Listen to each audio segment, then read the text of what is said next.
Febrie Adriansyah was one of the most powerful prosecutors in Indonesia. He served as Jampidsus, short for Jaksa Agung Muda Tindak Pidana Khusus. In simple terms, the Jampidsus is a senior official responsible for handling major special crime cases, particularly serious corruption cases. So this is not an ordinary government position, right? Febrie was part of the institution responsible for investigating and prosecuting some of Indonesia's biggest corruption cases. Then in July 2026, everything changed.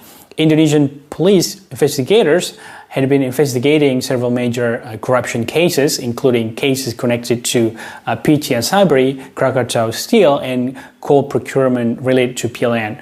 During a series of searches, investigators discovered enormous amounts of cash and gold. One of the most important searches took place at a house in Sentul. Febrie acknowledged that the house was his.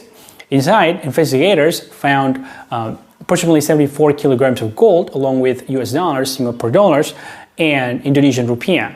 The case subsequently developed into an investigation into alleged money laundering. There are two reasons this case is particularly explosive. First, the person involved was a senior anti-corruption prosecutor, right? The public expects officials whose job is to fight corruption to maintain an especially high standard of integrity. So an official who previously stood on the prosecution side of major corruption cases becomes a corruption and money laundering suspect. People naturally ask, right, who is supposed to supervise the people responsible for supervising everyone else? Second, the alleged financial scale is enormous.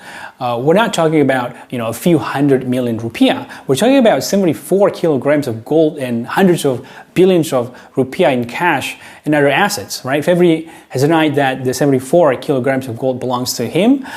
So investigators still have to establish the connection between Febrie and the alleged criminal activity and the assets. Right? Let's look at the numbers.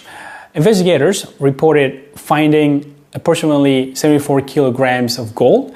They also found approximately 4.77 million US dollars and 14 million Singaporean dollars and approximately 100 million rupiah at the Sentul location. Across the various searches connected with the investigation, the value of the assets and cash was reported to be approximately 476 billion rupiah. To put it into perspective, there is an amount of money that is difficult for Indonesians to comprehend, right? This is not simply a large bank balance. A significant portion was reportedly held in physical gold and physical cash.